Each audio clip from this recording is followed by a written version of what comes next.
फलम यः पठेत् सततं भक्त्या स एव विष्णुवल्लभ मृत्युर्व्याधि भयं तस्य नास्ति किंचित् कलो युगे अपुत्रा लभते पुत्रं त्रिपक्षं श्रवणं यदि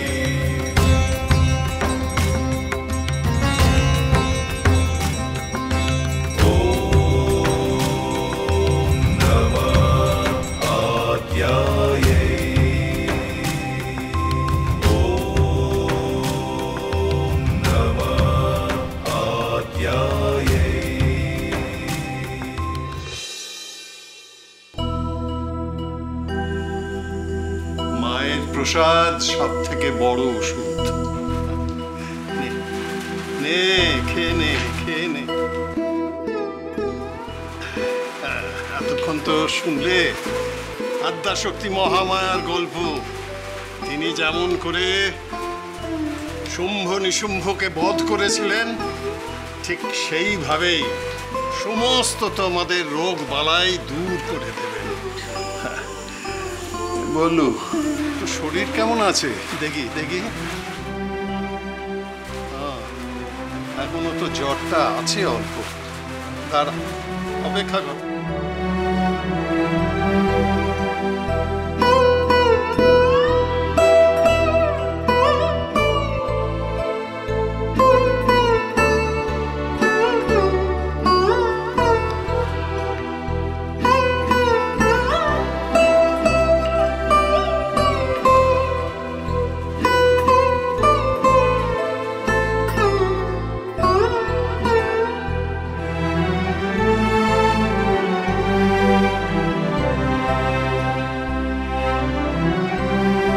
সন্ন্যাসী বাবা ঠাকুরকে এবার এই গয়া থেকে না সরাতে পারলে আমাদের নিজেদের পিণ্ড নিজেদেরকেই দান করতে হবে, এই আমি বলে দিলুম। হ্যাঁ, আমাদের ক্ষমতায় ভাগ বসাচ্ছে ওই বাবা ঠাকুর।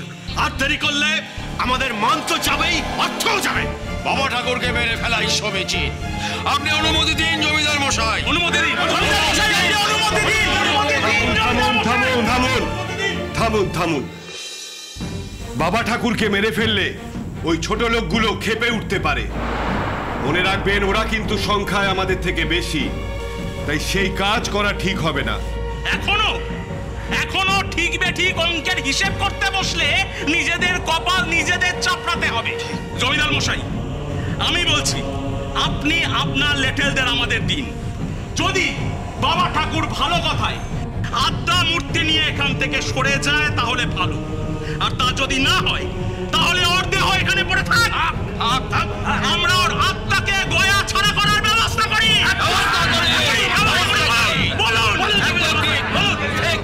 দাঁড়ান দাঁড়ান দাঁড়ান।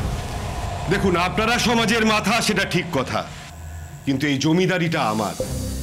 আমাকেও কিন্তু আমার ওপর মহলে জবাবদিহি করতে হয়। দেখুন, আপনারা বিধবাদের সম্পত্তি গ্রাস করার জন্য সতীদাহ প্রথা রেখেছেন। সমাজের কচি ডাগর মেয়েদের সম্ভোগ করবেন বলে দেবদাসী প্রথা রেখেছেন। আবার আপনারা মানুষের চামড়া দিয়ে তৈরি জুতো পায়ে গলাবেন বলে কৃতদাস প্রথাও জারি রেখেছেন। আর ঠিক তেমনি বাবা ঠাকুরকে চিরতরে শেষ করার জন্য একটা উপযুক্ত উপায় খুঁজে বার করুন।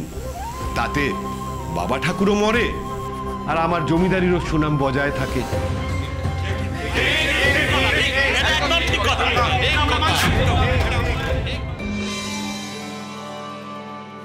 বাবা ঠাকুর,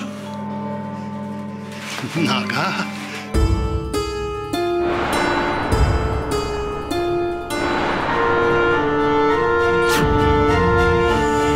নাগা, নাগা এসেছিস?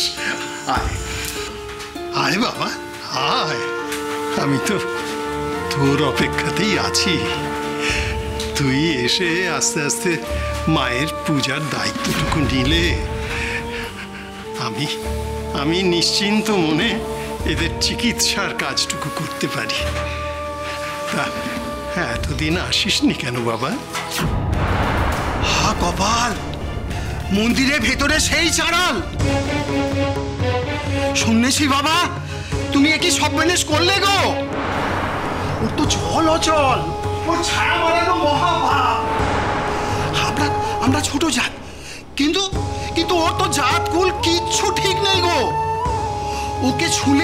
ওকে ছুলে আমাদেরও জাত যাবে। এই আমাদের এই মন্দির চত্বর সব অচ্ছুত করে দিল গো। চুপ করো, জাত বলে কিচ্ছু নেই, সবাই আদ্যা মায়ের সন্তান। তুমি তো বলেই খালাস বাবা ঠাকুর, এরপর তো মরতে হবে আমাদের। তুমি জানো ওই বামুনদের দল কতটা ক্ষেপে আছে? তারা এই মন্দিরে মায়ের পুজো বন্ধ করতে চায়। তোমার সাথে যে আমরা মেলামেশা করি সেটাও তারা ভালো নজরে দেখছে নে। এরপর যদি তারা জানতে পারে তুমি মন্দিরে এই চারাল ঢোকাচ্ছ, তাহলে কিন্তু এখানে দক্ষ যোগ্য ওরা বাড়াবে, এই আমি তোমায় বলে রাখলুম। আমিও তো এই মন্দিরে আসতে চাই না গো। এই বাবা ঠাকুরই একে তাকে দিয়ে আমাকে ডেকে পাঠায়, জোর করে এখানে আসবার জন্য। ঠিক আছে, আমি এক্ষুনি চলে যাচ্ছি। না না, তুই যাবি না, তুই এখানেই থাকবি। তুই আমার মায়ের পূজার ভার নিবি।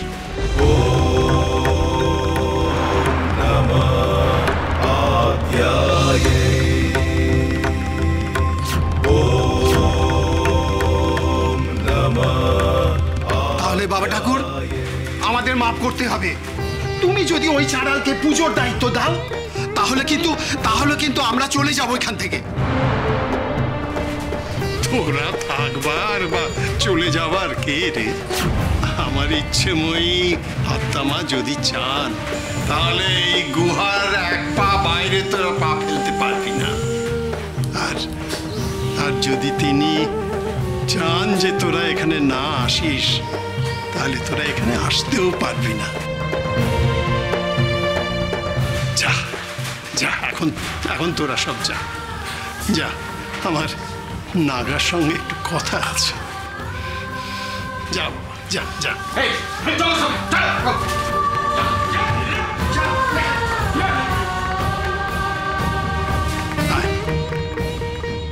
আয় বাবা, আয়।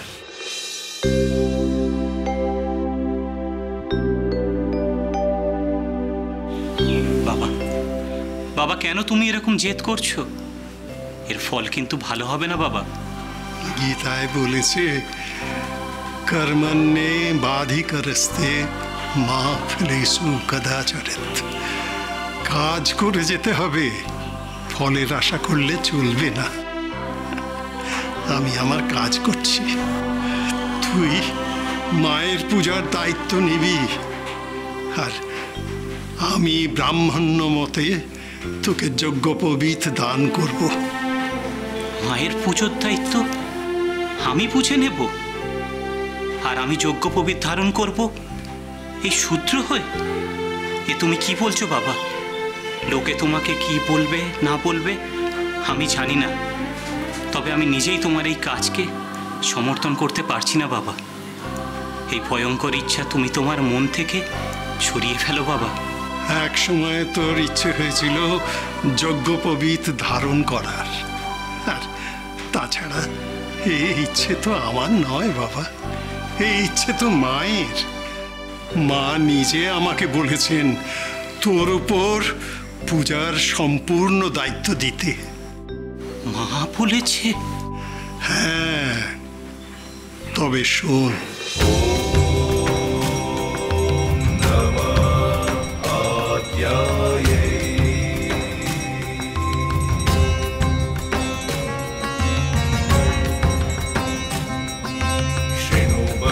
प्रवक्ष्यामि आद्यास्तोत्रं महाफलं यः पठेत् सततं भक्त्या स एव विष्णुवल्लभ।